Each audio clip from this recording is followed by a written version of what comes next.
Og þá að öðru, framkvæmdastjóri hjá Evrópusambandinu segir að ákvörðun verndaraðgerðir vegna kísilmáns hafi verið undantekning. Hún marki ekki stefnubreytingu gagnvart EES-ríkjunum.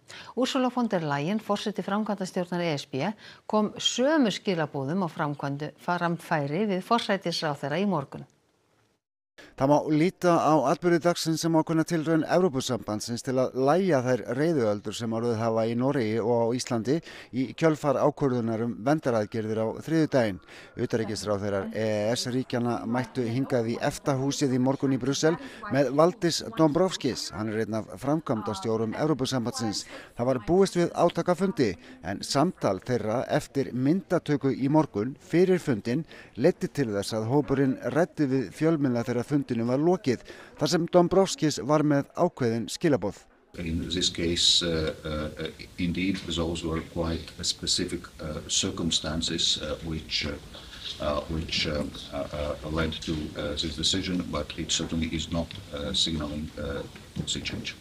Dombrovskis sagði ennfremur að þetta hafi verið undantekningatilfelli og í sama streng tók Ursula von der Leyen leiðtogi ESB í símtali við Kristrúnu Frostadóttur í morgun.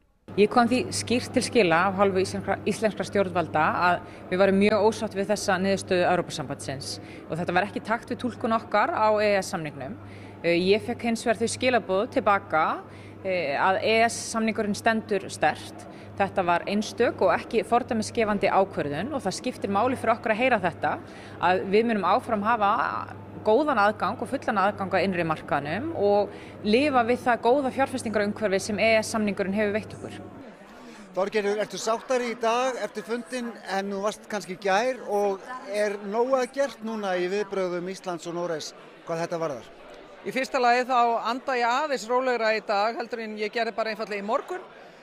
Síðan hitt að hagsmunagæslan EES, hún heldur að sjálfsögðu áfram. Þetta svo mikilvægur samningur fyrir okkur og fyrirtækinu okkar atvinnulífið að hún að sjálfsögðu heldur áfram. En það líka ljóst að hagsmunagæslan, hún hefur meðal annars skilað sér í útfærslu á þeim tillögum sem við fengum frá Evrópusambandinu.